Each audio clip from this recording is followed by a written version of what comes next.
It's the Dadnarok After Show. Now, here's Chris and Sean. Welcome back to the Dadnarok After Show. This is Sean. And this is Chris. And tonight we're talking about the Season 2 finale of Game of Thrones, House of the Dragon. And before we start, we are Dadnarok. We do this kind of thing all the time where we talk about the latest and greatest on TV.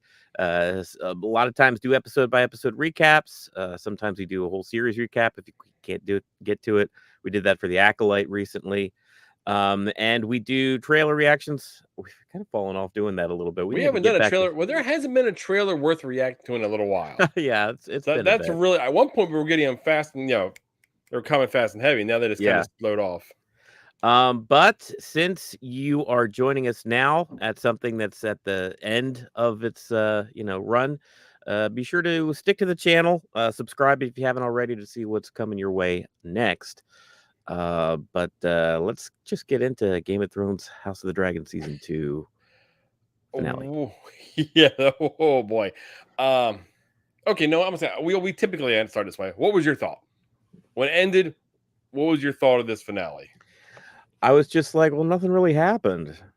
I was just I was expecting at least some kind of dragon battle, some kind of death, some kind of like moment where I'm like, oh crap. But really it just warm fart. Well, yeah, it just felt like we were setting up for next season, basically. I mean, I watched it and it got a pop out of me when we seen Daemon touch the Godwood tree and everything, the flashback. It just got a pop. It wasn't like, I was like, oh, that was cool. But they were just, I don't know. My wife didn't get anything out of it because she doesn't know anything about the White Walkers and Daenerys and any of that, and Jon and that whole storyline. Yeah. And I feel like they're stretching to try to make the prince who's promised Daenerys. I thought that was a reach. Did you get that from that? Well, who was the prince that was promised? By how I interpreted it with the flash, like the future type of thing that Daemon seen. Yeah. With showing Daenerys in the fire and with her dragons, I was interpreting that they were saying, and he was supposed to interpret it as she's the prince who's promised. Oh, I see. And did it end up being who? Well, I mean, they really never said, because they always said Jon was ice and fire. Yeah, and that would be the person to kill the White Walkers, which ended up being Arya. Was Arya the prince that was promised? I have no idea. Yeah, that whole thing. I don't know. But yeah, this whole thing, I was like, I don't know, dude. I just nothing about this episode did anything for me. It was an episode. I feel like there was supposed to be 10 episodes in this season. This was an episode of that 10. And it felt like episode 4 or 5, not the finale of the season. Well, even in episode 8, and there was supposed to be 10. And they for some reason they pulled 2 episodes out because season 1 was 10 episodes. Right. So it's almost like they shot for 10, and then for some reason they pulled 2 to go ahead and put them in with the finale, or the series finale, essentially. And it's absolutely, looking back on it, it absolutely felt like an act 2 of a movie, of a play. Yeah. That's tough. Well, that's tough, I guess, because when in a 3-act structure, the second, I guess you can find that where the second act is kind of difficult because to kind of stick the landing, a lot of times. But I mean, that's not always the case. I mean, a lot of people think Empire Strikes Back is the best Star Wars movie out of all of them, and that was the second act in the 3-act play. But there's very few movies or trilogies. I mean, trilogies don't exist anymore. They got like billions of movies. I know. But there's very few of them where they say the second movie was the better movie. Mm-hmm. Very, very few. So the majority of the movies that have a 3 movie set, the second movie isn't the best.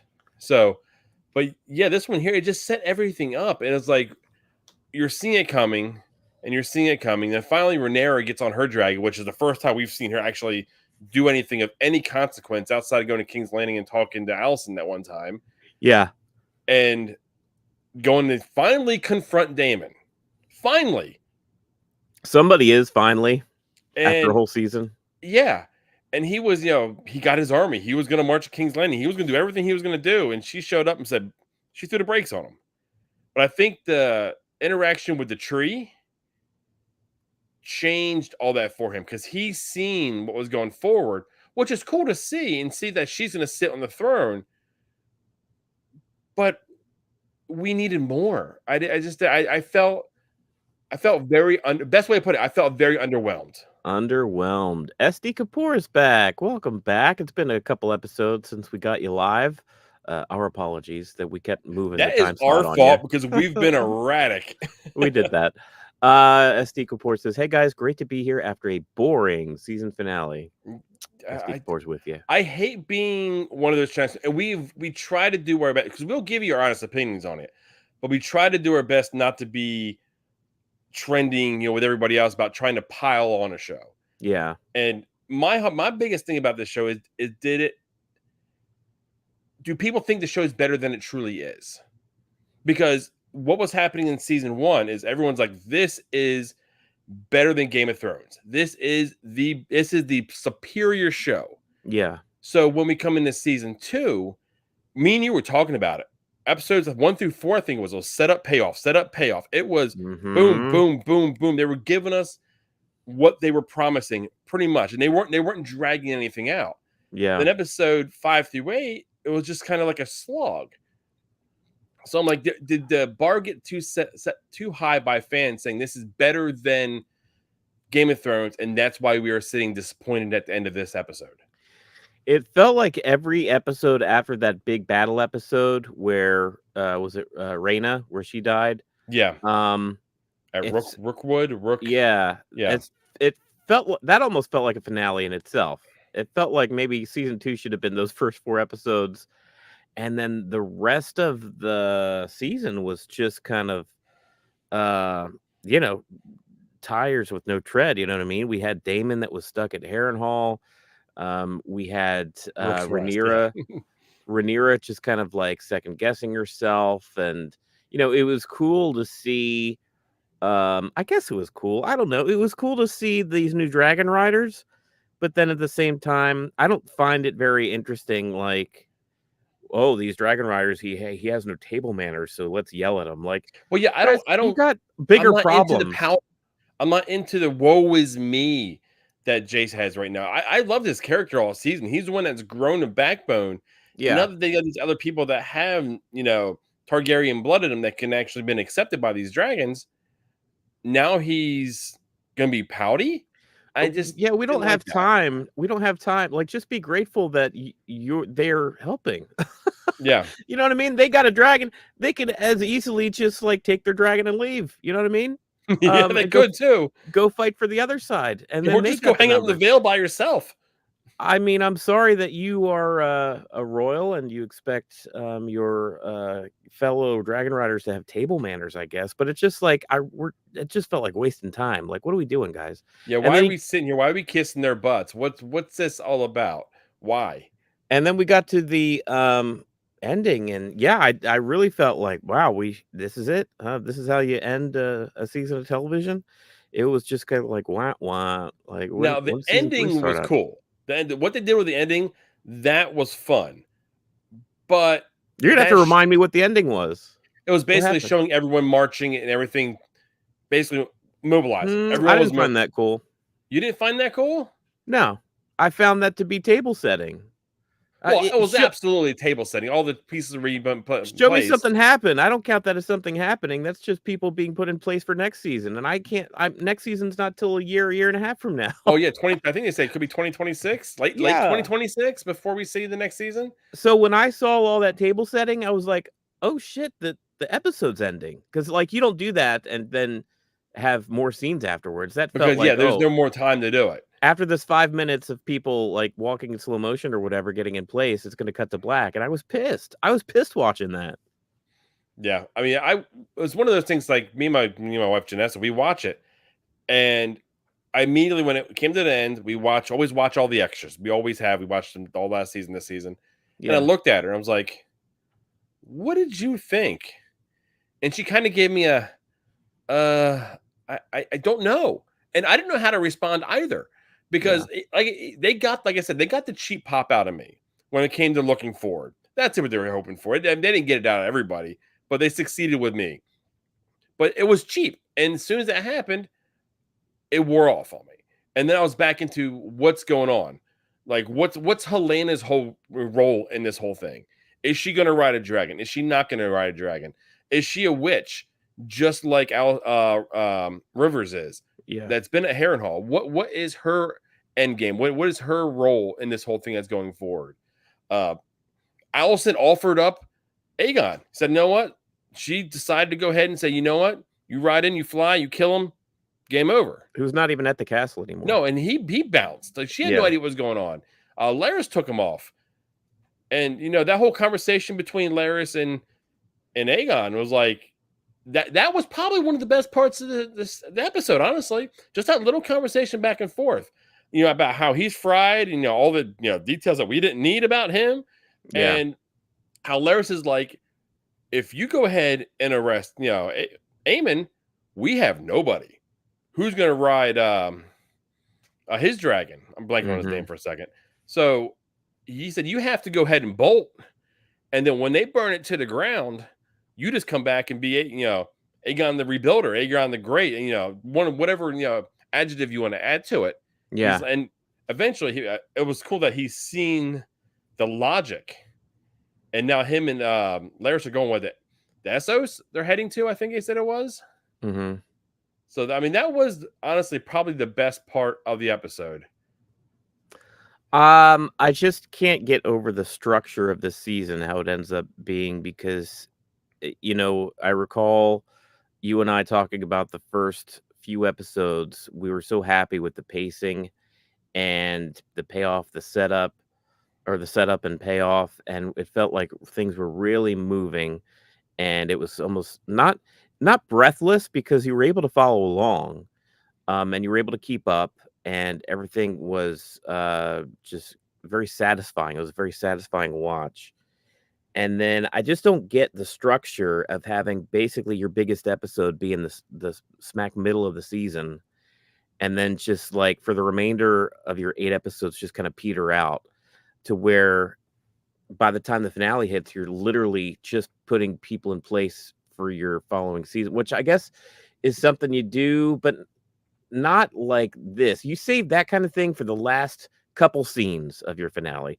Finale should feel big, with maybe the last 10 minutes being like, okay, where is everybody? Here's some loose ends to follow up with when we come back next season. Not for that feeling and that to be like an entire 3-4 episode arc, where I feel like that's what the back half of the season was. Just setup. Yeah, it was actually Brian Halliday here. Thanks for joining us, man. I don't know if you're new to us, but awesome. Appreciate it. He said, as goofy as it was, I think Alicent making peace with Rhaenyra makes sense for the character. She always seemed the character that was always wants to feel like she was doing something right.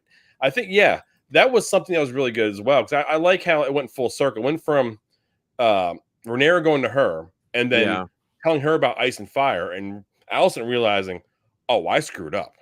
Right. And from that point on to this episode here, it was basically Alicent just meddling in it. Like, what did I do? Because I think deep down, I don't think she's a bad person. I think she did what she thought was right, and she completely misinterpreted it. And in that interpretation, she brought war upon the realm. You know, it was almost one time too many for me. It was kind of a bridge too far when Alicent snuck to Dragonstone, because we kind of already had that earlier in the season. That was a big surprise. You know, we're going off these textbooks where we don't know what's going to happen. We don't know that during this war that these two matriarchs actually had secret conversations and saw each other, while basically, you know, they had wars raged in between them, yet they were still able to secure the same spot and talk to each other. The first time felt like, whoa, this is big. I can't believe Rhaenyra had the balls to do this. And I felt like it should have been a one and done, because it was like, okay, that was a ballsy move. It put Rhaenyra in a spot where she knows that she has to fight this war now. And for Alicent to basically pull the same thing a few episodes later, just to be like, hey, I don't want to do this war anymore, and I think you were right. It just feels like it kind of cheapens that first time.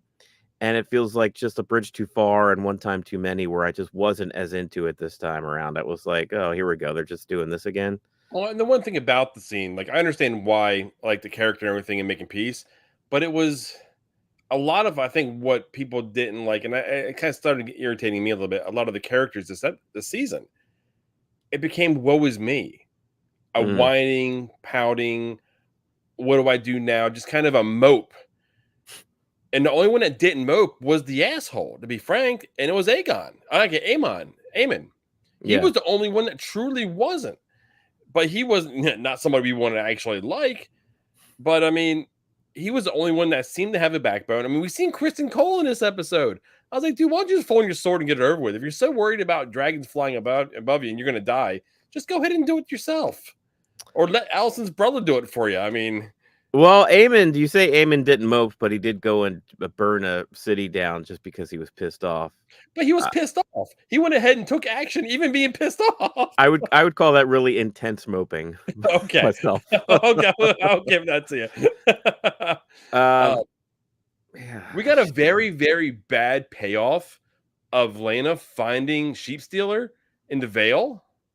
I mean, I guess if you call that a payoff, like okay, so confirmation there is a dragon. I thought she was gonna be riding that thing. I was expecting her halfway through the episode to finally find the dragon, Yeah, and then maybe the season would end with her on the dragon, right. not find him, and then cut to black. A I'm like, lot. That was another not quite as bad as Daemon at Harrenhal dragging its feet, but her arc was also a lot of feet dragging, where we don't really know what her time at the Vale was like. We got a couple of scenes here and there where I guess she wasn't having a good time, and then we see a lot more. So we had as many scenes. There were more scenes of her just walking through the woods trying to find this dragon as there were having conversations with the Lady of the Vale, which is just totally mismatched. Like just another issue with pacing and the storytelling, which I thought, look, these writers, I was praising them. I was heaping praise on them mhm. the first part of the season. And now I'm just like confounded by like, how do you just drag some of these plot lines so slowly? And just, it's like other plot lines are in like fast forward, and then you don't hit any payoffs and your finale is boring. Like, how the hell did Yeah. that happen? Fletcher here, Targaryen. He's a new guy to the channel, I think. Thanks for joining us, man. But he brought up the Green Man near the Weirwood Weirwood tree. tree. Did you notice him? When Damon and Elise were, I saw some dude with horns. Was that Yes. supposed to be like a child of the forest? No, I don't think the forest. I think it's another mythical type of group. Valar Um, Morghulis. that's like prior. I seen it, but nobody acknowledged it. Damon didn't acknowledge it. Rivers didn't acknowledge it. It was so quick. I was like, we could miss it. So I didn't know what to truly make of that unless we look a little deeper into the lore. Sounds like Fletcher is a little bit more into the lore than we probably are. Supposed to be in the Isle of Faces. Did not know that. I barely recognized what it was. So let's see. It's not Children of Forest. It's Green Men, the Isle of Faces. They defend the Weirwood trees. Okay. Yeah, I got a little. I'm very limited on what I want to know about this time, because you can go in there and you can find channels that know all the backstory and all the books, and they see you can know how the story plays out. I don't want to know that. Let's just talk about a little bit about I mean, that's cool that you guys know the deep innards of that whole scene, but I'm questioning why they even have that scene. Like, what does it do for Daemon? Does it cheapen, because basically they gave Daemon Aegon the Conqueror's dream. You know, the dream of like the comet coming down and like Prince who was promised, and the you know, we don't know for sure if it was a 1-to-1 where Daemon was having the same visions as Aegon the Conqueror did, but certainly there was enough there. He saw White Walkers, he saw the dragons, he saw somebody, you know, with the Targaryen hair rising to power. So you kind of got, there was a Venn diagram where there was a lot in common with Aegon the Conqueror's initial dream. Does that give Daemon some sort of importance that we didn't know he had? Does he keep that to himself? It seems like it changed him in a certain way. It was enough to push him over the edge. Does Daemon become the Night's King? Wow. I've seen a bunch of like rumors and things like that about. Well, we saw how the Night King came across, didn't we? Y'all know, y'all in the If we chat. did, I know. don't remember. Yeah, but anyway, no, that was off the beaten path. My fault. I completely sidetracked us right there. I think that was necessary to pay off his season of moping and dreaming. Yeah, I feel like that was needed to go ahead and pay off the scene where Rhaenyra confronts him in front of his army. yeah, I think if that didn't take place and she just shows up, none of us would believe that he's bending the knee to her and he's going to stay with her. I think because he's seen her in the vision and seen her on the throne, that solidifies his opinion in his mind. He's got to stay with her. mm. That's how I read that basically that scene, which was a season long, payoff essentially. If you even really want to call it a full-fledged payoff. Yeah. Well, see, and then that even feels cheap as it is, because it's like, do you really reach character growth because you had some dreams? Maybe. I guess I prefer for characters to go through some sort of action or have something actually happen to them, as opposed to them having some bad nights of sleep and then being like, oh, I guess I feel different. Well, I do love A Christmas Carol, so Well, he's been struggling with a lifelong time of bad decisions. yeah. And it's basically, the Christmas past and Christmas future. I don't know if we're gonna make Christmas that. future. But yeah, that's what that's all coming down to. But we got a lot going on over here in the chat. That is awesome, guys. Yeah, Thank you so Fletcher much. and Brian are really and SD Kapoor are talking quite a bit with each other, and we're so much has gone by, I can't even catch up, y'all. Let's see. The White Walker on his vision looked like a Targaryen. Looked like a I think- Targaryen, yeah. Yeah, some of them did have pretty silvery hair. Now that I'm trying to remember what they Well, look there was like. two different ones. There was Aemon as well. Another theory that I've seen out there. It's either it could be Aemon or it could be Daemon as the Night's King. But I think people are just trying to have fun too. Yeah, I don't know. I hate crapping on.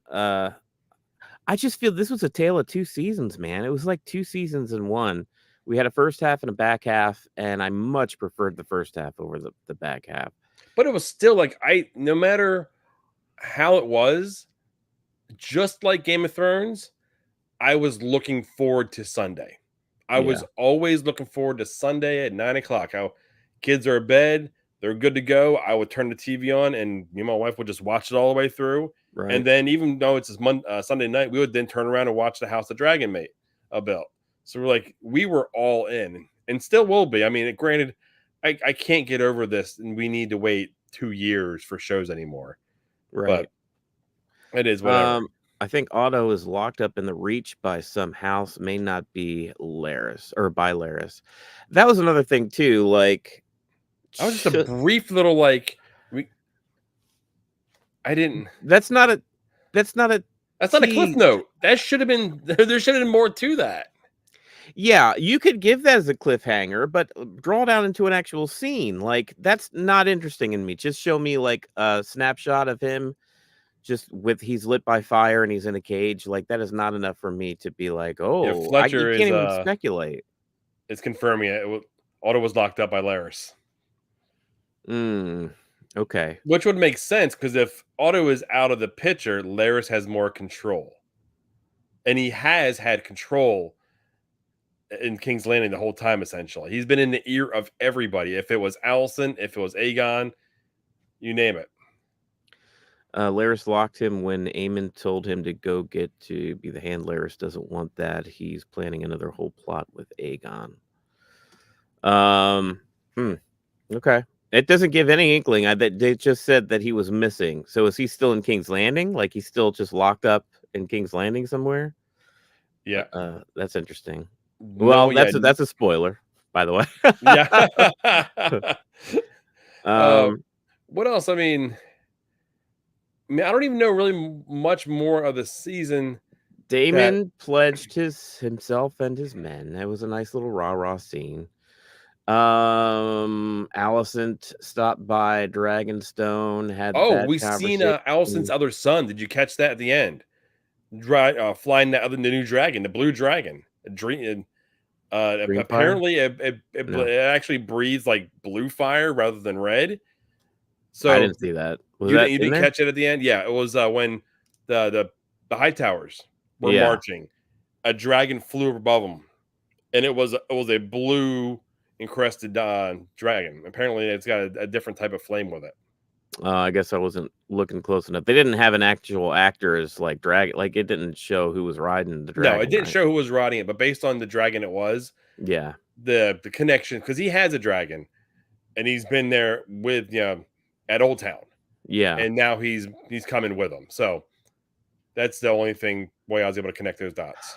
There's enough going on where of course I'm gonna be excited once season 3 rolls around. The problem is, and it's not just House of Dragon's fault, it's just the environment of the TV landscape that we live in now, where it's just like it could literally be like 2 or 3 years, and I blame The Sopranos because HBO used to do this kind of crap way back then too, where their TV was just like sometimes there'd be a year and a half or 2 years or and with Curb Your Enthusiasm, sometimes there was like 5 or 6, 7 years between seasons of that show, where it's just like, we'll make it when we make it. We'll try to make it as good as possible.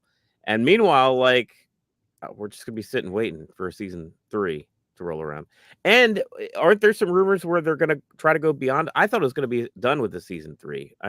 Are people saying now it's gonna be like 4 I seasons? think there has been no confirmation of a fourth, and I hope they don't because it feels like just like Ted Lasso, for instance, it was a 3-season arc.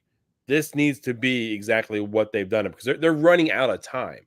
Yeah. Because if they're going to go ahead and give us a season like this, they have to give us what next season is leading up to. And actually, the showrunners and everything in the house that the Dragon Belt basically says next season is essentially a season long battle. It's going to be, but I mean, how much can you stretch out a battle? Because all these dragons, I think only like two dragons survive this actual time, and they wind up passing before we know it. Mhm. So, how much can really happen? Well, I don't know. If you want to make a whole season dedicated to the war itself and the Dance of the Dragons, I think we've had two. It's like we had a season of introduction on who these characters are, and this season felt almost like a season of lead up to go into a war. Silly me, I thought we were at war the whole time, but it turns out we were just kind of like preparing for We're war. preparing for war, yeah. This season was like preparing for a war, with a third season being the war, and you see maybe some time pass and some like one battle per show or a battle every other episode. That would be expensive, but pretty cool. Yeah, And that then would. maybe a fourth season dedicated to what's the aftermath of the war and The more lead up reckoning. into dovetailing into what Westeros looks like when we meet Ned Stark in the beginning of the Game of Thrones. That would be kind of neat. I can see that being, but boy, season 3 would have to be one hell of a season for that to be satisfying. And I don't know what's coming. You guys probably do as far as actual battles Yeah, it and sounds how like this Fletcher war here plays has a out. really good idea what's kind of coming. Yeah, I mean, they're leading up to this big naval battle. I mean, that Yeah. sounds like that could be really cool. Then you have Yeah. the ground battle happening, and in turn, you're going to have the air battle that's going to happen. So you're going to have 3 different types of fights going on, and then you also have the ability for any type of like intrigue, any type of like political intrigue. So you'll still have Aemon watching from afar, Laris manipulating him. Yeah. You have Rhaenyra because she's not going to leave her a rock unless she really has to. So I mean, it's gonna be fun. But when I think of the naval battle, the first thing that comes to mind is the 300 or the rise of 300 or whatever the rise of the battle one, the sea battle one. I think of that when I think of like a naval battle of that type of those type ships. Like I want to see something like that again. Yeah, that would be a lot of fun. And we Oh, got we didn't talk about, and this is something that we should actually have kept keyed on. Corliss's son, the captain now, basically tell him to F off. Now that he's brooding because his wife is gone, he's lost all his heirs, and now he's going to grovel to the ones that he never acknowledged at all. And now that they're the only ones left, he's going to them, and he's pretty much like, screw off. I'm here. I don't want nothing from you. I don't want no gifts from you. I don't want no handouts. I'm here because I have to be here because you ordered me to be in this position.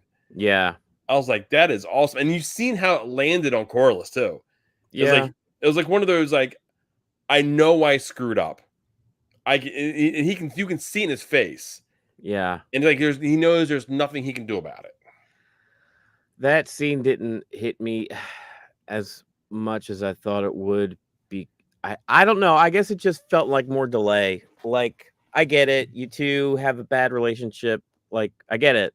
I was so ready to see a battle and to see some fighting that, like, every scene that wasn't that, I was just like, oh my God, we're not going to see any battle this episode.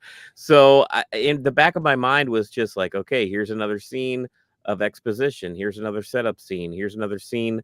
I already understand the feelings between these two guys. Okay, and we're moving on. And it's just like nothing ever happened. If that scene was 2 episodes ago, it would have hit me a lot harder, I think. But because this was a finale and it was like an hour and 10 minutes, and it felt like in that hour and 10 minutes, like nothing really kind of happened. That was its problem. The word finale. Yeah. The finale on it, and given us 70 minutes, it led everyone to believe that we were going to get something big was going to happen. For me, it didn't have to be a battle. I mean, battles are cool. Dragons are cool. I needed to see something happen of consequence. Yeah. And nothing happened of consequence. And that was my problem of it when I walked away from it. And maybe I don't know, I had a different sense. Okay, so like when last season ended, it ended on something of consequence. It ended on Aemon's dragon killing Rhaenyra's youngest boy, and you get this sense of like, okay, this whole season we've been ratcheting up, and we finally hit a breaking point. We finally hit, this is the last straw.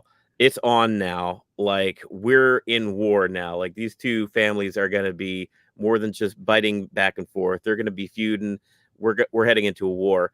And then this season ends up just being literally the war just never it felt like you're trying to start a car and it not turning over. Like, where's the war?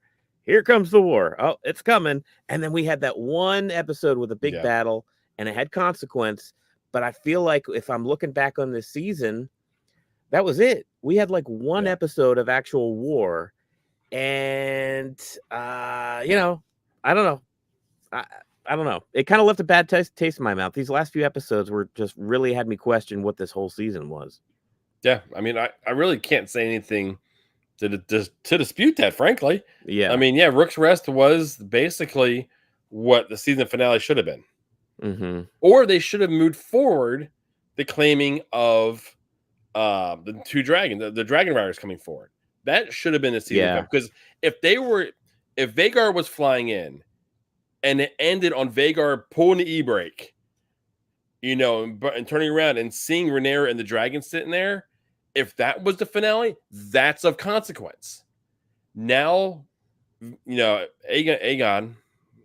I keep on getting mixed. Aemon and Vhagar now have a foe.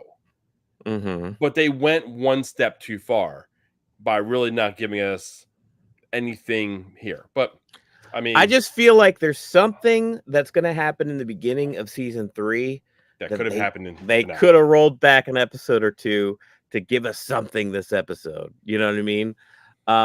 It's once again, it's pacing and structure. It's writing structure where I'm just sorely disappointed, especially for the fact that we're just not going to get more of these shows until a long time from now. Yeah, exactly. It's not like it's just like a 6 months. It's not like The Walking Dead, where like a new season of The Walking Dead would premiere like every 6 months. Like, it's going to take a long time before we get back to House of the Dragon. I mean, I'm not sure when this one's coming, but everyone seems pretty pumped up about Dunk and Egg. I am pumped about that too, because I know that to Game of Thrones fans, the story of Dunk and Egg is like this little nugget that they just cherish almost as much as the actual books themselves.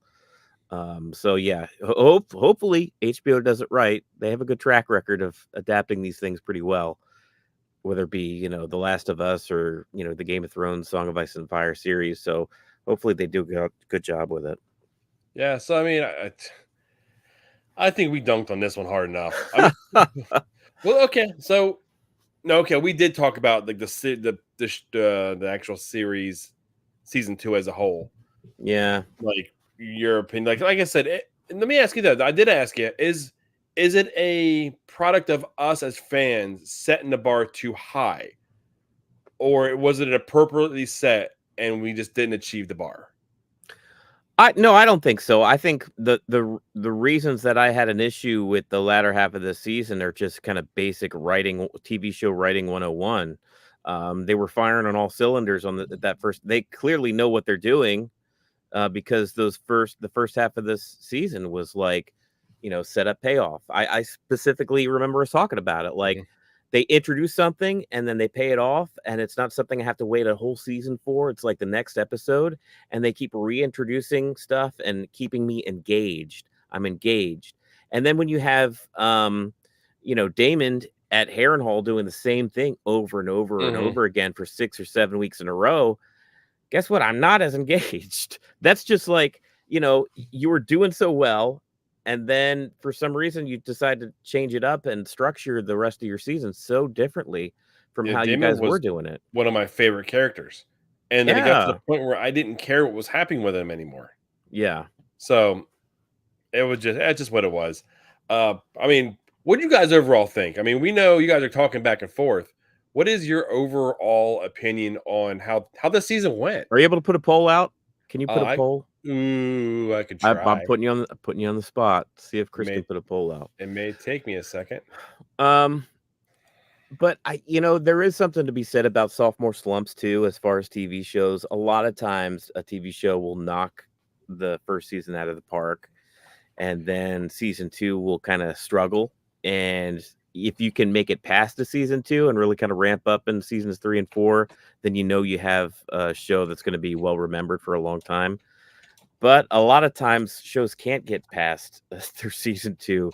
I don't know if it's because you had the luxury of a first season to introduce characters, and you get to lean on things like that, and there's a lot of character arcs and progression, and it's half the fun is just learning about the people you're spending time with.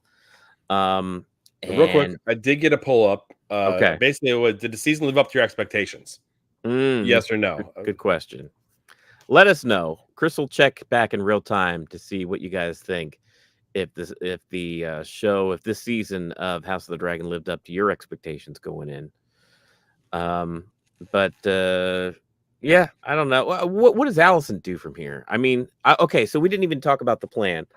The plan is, and you just know that this is not going to go off the way they think it's going to go off. The plan is Allison. Okay, I'm sorry. I just got completely sidetracked about SD Kapor said we didn't even talk about. I'm not going to pronounce her name right. The captain that was in Essos wrestling with Tyler in the mud, Thailand in the mud. That's another thing too. Like, you don't introduce a brand new character in a finale episode. I'm sorry, they spent so much time with that new character and the Lannister guy. It's like, so they opened up this episode and then Yeah, kept going back again and again and again. That's something that was so episode 2 it of the was season. random. Yeah, You don't do that in the finale. Wait for season 3 to introduce this character and show us what the but it leans Lannisters right up into to. mind. This was an episode 8, not an episode finale. Episode 8, because that was setting up her leading her naval force into battle to fight the sea snake and Cora, all of that. But yeah, the way that I'll go ahead and actually set it up now, it was once again moving the pieces on the board. Is that what W- happened? Did they just literally have a 10 episode structure and they were like, well, let's just do 8? Oh, I And keep saying that. I have no knowledge of that. I'm because just saying if it that's feels like truly that. what it felt like. It Yeah. felt like this was supposed to be a 10 episode season, and they filmed 10 episodes and then literally were like, let's just not do or they didn't change it. They didn't change anything because the way this back half of the season is paced, it feels like it's leading up to something and then nothing happens. Yeah. It feels like we were cut short. It feels like there are supposed to be 2 episodes left of the season and we ain't getting them. That's Nope. exactly what it feels like. Yeah, I've got absolutely no insider information about that. I've got no idea. I haven't read that anywhere. It's just my feeling on how the things went. Yeah. But I mean, yeah, it was just that whole scene in Essos about how Lannister didn't want to be there, and he basically gives into their what they want. Basically, I think they basically called him basically a 3-headed cartel that he came. Yeah. But I mean, it was fun to see, but it was not well timed. They could have opened a part of season 3 with that and explained why the Navy's there. Yeah. Why they've got this hair. But it was I don't know, y'all, man. I love this show. I love the actors in it, and I typically love the writing, although I wasn't very impressed with the last few episodes. And of course, we'll be back. That's the problem, is that I want more of it like now. Yeah. I don't want to wait a year and a half for more. I'm probably going to pick up Game of Thrones. I'm probably going to start watching through that because I just want to be in that world again, which speaks worlds for these 2 shows. I want to be in that world. I want more of that world. So, but real quick, Dunkin' Egg is coming this fall, right? November, December? That I don't know time frame on that. Okay. Real quick, everyone that was here live went ahead and voted. 67% everyone said it did live up to their expectations. Okay. So they were happy with the show, maybe not with how it ended, but with the show as a whole. I'm going to vote. I'm going to bring that average down. SD Kapoor says summer 2025 is when Dunkin' Egg. That's okay. And Brian here says that the writer's strike may have had something to do with the 8 episodes rather than 10. Okay, I know there was. I know that there sounds was plausible. I'll give that. That sounds like something that's in the realm of plausibility. Yeah. But well, that's going to be it for us for House of the Dragon season 2. Unfortunately, that's it until we come back for House of the Dragon season 3, which will be, we promise, will be nonstop battles from episode 1 through episode 10. It's just gonna be straight dragon porn. Just oh Lord. What a way to go out. You can't say like you all off. You did not on this show. You can't say that because this show could do it. A show set in Westeros, it could just totally deteriorate into something like that. It's just a couple episodes of dragons doing each other. Oh, okay. I completely sidetracked us. That is amazing. What was I saying? Hit that like button, hit that subscribe button. Keep an eye on what we're doing. We did follow the Lord of the Rings last season. It's coming up again. Me and Sean haven't discussed it, so we don't know. We'll have a new show that we're going to go ahead and follow. So just keep tabs with us and then see what happens. Real quick, I was able to watch over the weekend the entirety of the Batman animated show they put on Amazon. It was real good, by the way. It was great. If you were a fan of the original Batman the Animated Series from the 90s, you'll love this. Doesn't it go back to like where he's like real young and it's like his detective days, really, pretty much? It's well, there's no Robin yet, and it's kind of a new interpretation as far as him and his relationship with Alfred and the Rogues Gallery and stuff. But the animation, the direction, the pulp atmosphere feel of it feels exactly like the old show, which is great. It was I want to say a big thank you here to SD Kapoor here. Whoop. He said it feels like you're talking to normal fans. I like normal fans. I'll take that as that is a actual. We're a couple of normies. Yeah. And Brian, thanks for showing up. We really appreciate you guys.